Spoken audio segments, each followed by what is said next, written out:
এই সময় বন্যার এক ধরনের প্রাদুর্ভাব। এই বন্যার ক্ষেত্রে আসলে স্বাস্থ্য ঝুঁকিগুলো কি কি রয়েছে? আমরা যদি দেখি যে বন্যাতে কি হয়, বন্যাতে পানি ওভারফ্লো হয় এবং ঘরবাড়িতে পানি ঢুকে যায়।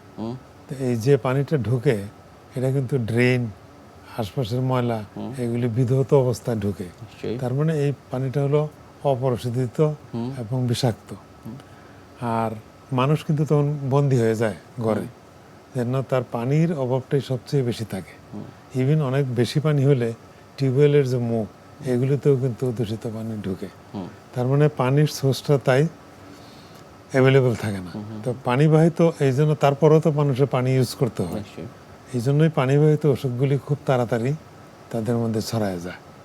তার মধ্যে আপনার মানে খাদ্য রিলেটেড, পানি রিলেটেড অসুখগুলি যেরকম ডায়রিয়া, ভমিটিং, তারপরে আপনার গ্যাস্ট্রোএন্টেরাইটিস বলে একটা, টাইফয়েড ফিভার।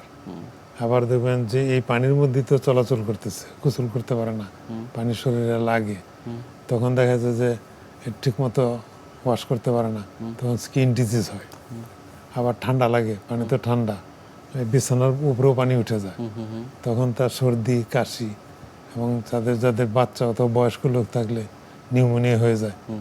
এবং অনেক সময় আরও বিপদ আছে, তখন তো সাপের থাকার কোনো জায়গা থাকে না, নিশ্চয়ই। এরা তখন উপরে উঠতে যায়, দেখা যায় মানুষ সাপ পাশাপাশি। এই সাপরে যখন ডিস্টার্ব করে মানুষ, তখন তো কামড় দেয়। বেশিরভাগ সাপ বিষাক্ত না, কিন্তু দু একটা সাপ তো বিষাক্ত, সেগুলি কামড় দিলে আবার তখন প্রাণ নাশের সম্ভাবনা থাকে।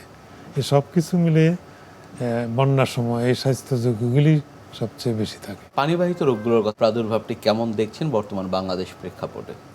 পানিবাহিত অসুখ যেগুলি, এগুলি কিন্তু সারা বছরই বাংলাদেশে থাকে। নিশ্চয়ই। থাকে কারণ আমরা হয়তো কিছু সংখ্যক লোক মানে বোতল ওয়াটার ইউজ করি, তার বাইরে তো আমাদের যে ট্যাপ ওয়াটার, মানে বিভিন্ন ধরনের পানি, এগুলি তো কিন্তু আসলে অতটা সেফ না। আরেকটা হলো যে আমরা যে খাবার খাই, বিশেষ করে স্ট্রিট ফুড, এইখানেও কিন্তু যে পানি ইউজ করে সেগুলি কিন্তু ততটা মানে ঠিকমতো পিউরিফাইড থাকে না। এই জন্য পানিবাহিত অসুখ সারা বছরই আমাদের দেশে থাকে। এই যে ডায়রিয়া বলেন, কলেরা বলেন, তারপরে পানির দ্বারাই তো জন্ডিস হয় অনেক সময়, অনেক সময় এন্টারিক ফিভার, যেটা আমরা টাইফয়েড ফিভার বলি, সেটা হয়। পানিবাহিত রোগ আছেই, কিন্তু এটা ব্যাপক হারে হয় যখন বন্যা হয়। নিশ্চয়ই।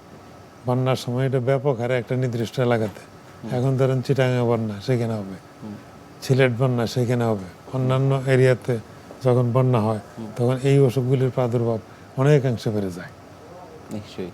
সেক্ষেত্রে আসলে একেবারে শুরুর দিকে লক্ষণ উপসর্গ কি থাকে তাদের মধ্যে?